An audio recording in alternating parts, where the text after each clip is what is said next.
जय हिंद बच्चों, force defence academy में आप सभी प्यारे बच्चों का बहुत बहुत स्वागत है। तो आप बहुत अच्छे होंगे और हमारी इस पॉलिटी के 5 के पंच सीरीज में आप सभी बच्चों का बहुत बहुत स्वागत है। तो बच्चों, आज का हम जो लेक्चर शूट कर रहे हैं, देखो ये बताना बहुत जरूरी होता है कि कौन सी एग्जाम का पेपर हम यहाँ चेक करने जा रहे हैं। और ये जो क्लास है ये 30 नंबर की क्लास आपके बीच में आ रही है। देखिए, ये हम जो पेपर ले रहे हैं एनडीए एग्जाम जो है, ये पेपर फर्स्ट है 2019 का। जी हमने 20-21 ले लिया था, सॉरी हमने 21-22 लिया था, तो हमने अभी 19 का लिया। 2019 का पेपर हमने उठाया, वो भी कौन से टेम का, अप्रैल टेम का टेम हमने उठाया है। ठीक है, सेट कौन सा ए है आपके पीछे, तो 2019 अप्रैल टेम के फर्स्ट का पेपर हम चेक करने जा रहे हैं। चलिए पहला क्वेश्चन देखते हैं, ज्यादा वेट ना करते हो। हिस्ट्री ऑफ ब्रिटिश इंडिया नामक पुस्तक के लेखक कौन था? Who was the author of the book History of British India? जी हाँ, यहां पर ऑप्शन है Charles grant, John Stuart Mill, James मिल या विलियम जॉन्स। जी हाँ, देखो ये सारे लोग ऐसे लोग हैं जिनके नाम कहीं ना कहीं आप एनसीईआरटी जब पढ़ते हो तो नाम आ जाए। विलियम जॉन्स का नाम आपने सुना होगा। एशियाटिक सोसाइटी ऑफ बंगाल की स्थापना में विलियम जॉन्स का नाम आता है। लेकिन ये बुक पूछा है कि हिस्ट्री ऑफ ब्रिटिश इंडिया किसने लिखी थी? जी हाँ, देखो इस बुक के राइटर मैं आपको बता देता हूं, इस बुक के राइटर है जॉन स्टुअर्ट मिल है। कौन है? जॉन स्टुअर्ट मिल साहब है। जॉन स्टुअर्ट मिल एक स्कॉटिश, याद रखना, स्कॉटिश हिस्टोरियन रहे। क्या रहे? हिस्टोरियन, इकोनॉमिक्स भी रहे हैं। इन्होंने बहुत अच्छी पुस्तक लिखी थी और हिंदुस्तान के बारे में भी लिखा था।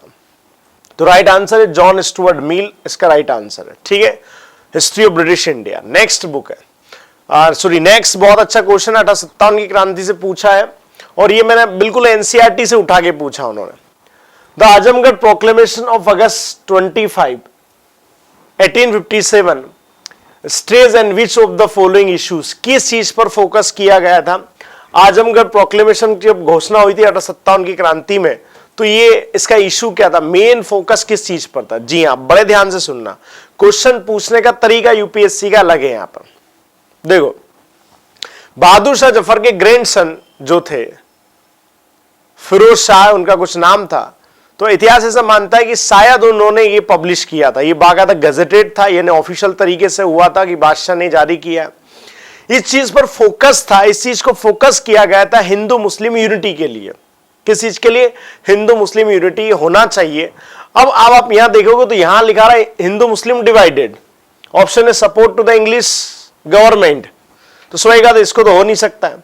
द रिटर्न ऑफ बादशाह ये भी हो सकता है, और imposition of the heavy James, यानी कि भारी जो भारत में जो राजस्व मांग थी उसके लिए, मतलब टैक्स के लिए क्या था? देखो था हिंदू मुस्लिम यूनिटी, लेकिन मामला क्या था, जो हिंदू मुस्लिम डिवाइड थे हम उसको लेकर यहां फोकस किया गया था। मामला है कि किस विषय पर बल दिया गया।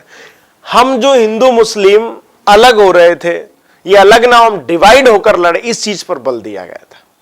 ठीक है, तो यूपीएससी ने क्वेश्चंस तो पूछा है, लेकिन उस पूछने का जो तरीका है वो उस बिहाफ पे आंसर आपका ए ही रहेगा। हिंदू मुस्लिम डिवाइड जो हो रहे थे, इस चीज को फोकस किया जाता है कि भैया आप डिवाइड मत हो जाइए, एक हो जाइए। ये था मामला पूरा। ठीक है, तो आपका ऑप्शन ए रहेगा। मैंने कहा ना कि अब यूपीएससी क्वेश्चन पूछता ही से, तो बहुत अच्छे से इसको जारी किया गया था। एनसीईआरटी में आप देखना पूरा छपा हुआ है। ठीक है, एनसीईआरटी भी कौन सी मैं बोलता हूं, हिस्ट्री के क्वेश्चंस बनाने अगर आपको, तो 12th के 3 एनसीईआरटी, एंशिएंट, मेडिवल और मॉडर्न, ऊपर डालिए आप। ठीक है, उसके बाहर क्वेश्चन नहीं जाते, बाकी जो हमारे नोट्स हैं उनके बाहर भी नहीं जाएंगे। Which viceroy had made the observation it is a beautiful world if it wasn't for Gandhi? ये किसने कहा था कि भाई अगर गांधी नहीं होता तो दुनिया इतनी अच्छी, मतलब दुनिया बहुत खूबसूरत होती, दुनिया वाकई बहुत खूबसूरत है? ये किस वायसरॉय ने कहा था? लॉर्ड इरविन साहब ने कहा था क्या? लॉर्ड वेविल ने कहा था? लॉर्ड माउंटबेटन ने कहा था? या लॉर्ड विलिंगटन ने कहा था? देखो मैं बता देता हूं, आपको आंसर आ जाएगा। उस समय की बात है जब ये कहा था। देखो गांधी जी एक तो राउंड टेबल कॉन्फ्रेंस में जा नहीं रहे थे, पहली में नहीं गए, दूसरी में गए, बात नहीं बनी, फिर आके उन्होंने सिविल डिसोबीडियंट मूवमेंट शुरू कर दिया था। तो हो क्या रहा था कि बात चल रही नहीं चल रही, ये बहुत बड़ा विवाद भी उस समय स्थिति में थे। गांधी जी को पुणे की जेल में रख दिया गया था। अंबेडकर साहब के साथ उन्होंने समझौता कर लिया, फिर उनको वो आंदोलन बाहर आके शुरू कर रहे थे। ये उस समय की घटना है जब 1931 से 36 तक भारत का एक वायसरॉय रहा। कौन था? आंसर आप दे दीजिए, वही आंसर है। जी हाँ, उस समय के वायसरॉय थे लॉर्ड विलिंगडन। जी हाँ, ये वायसरॉय थे, इन्होंने कहा था कि अगर गांधी नहीं होता तो वाकई दुनिया बहुत खूबसूरत होती। ऐसा उनका गांधी जी पे कमेंट्स था। ठीक है, ये भी आपको एनसीईआरटी में मिलेगा, आप बड़े ध्यान से पढ़िए उसमें। Next, Which Indian businessman favor healthy capitalism in helping Gandhi work towards a common object? जी हाँ, किस भारतीय व्यवसायी ने गांधी जी के सर्वनिष्ठ उद्देश्य की ओर कार्य करने में उनकी सहायता के लिए लाभप्रद पूंजीवाद का समर्थन किया था? जी हाँ, अब इनमें आप देखेंगे तो गांधी के साथ हमेशा एक व्यक्ति रहते थे। कौन? घनश्याम दास बिरला। ये वही है जिन्होंने बिरला एम्पायर की, जो टाटा बिरला के नाम से हम जानते हैं ना, टाटा अलग बिरला अलग, तो जिन्होंने बिरला एम्पायर की नींव रखी थी। तो आज बिरला ग्रुप भारत का बहुत बड़ा ग्रुप है, जिसकी आइडिया से लेके बिरला सीमेंट तक हर चीजों में इन्वेस्टमेंट है उन लोगों का। ठीक है, तो घनश्याम दास बिरला जो गांधी से बड़े इंस्पायर्ड थे, तो उन्होंने समर्थन किया था कि हेल्थी कैपिटलिज्म होना चाहिए भारत के अंदर। ठीक है, यानी लाभप्रद पूंजीवाद, जिससे लाभ देश को, जनता को, सबको, सिर्फ पूंजीपतियों को लाभ ना हो। तो ये जो थॉट था ये घनश्याम दास बिरला का था। Next, the art piece in memoriam was a creation which of the following European painters? जी हाँ, यूरोपियन में जब रहने से पढ़ते तो बहुत सारी पेंटिंग्स पढ़ी जाती, जैसे मोनालिसा की पेंटिंग है, द इमॉर्टल, उसके बाद मोनालिसा खुद पेंटिंग है, द इमॉर्टल, द लास्ट सफर, ये सब लियोनार्डो दा विंची की पेंटिंग है। तो इसे पेंटिंग ये भी ये किसने बनाई, ये पूछा आपसे। थॉमस जॉन्स बार्कर ने, जोसेफ नील पेट्रोन ने, थॉमस डेंसियल ने, या चार्ल्स डीओएल ने?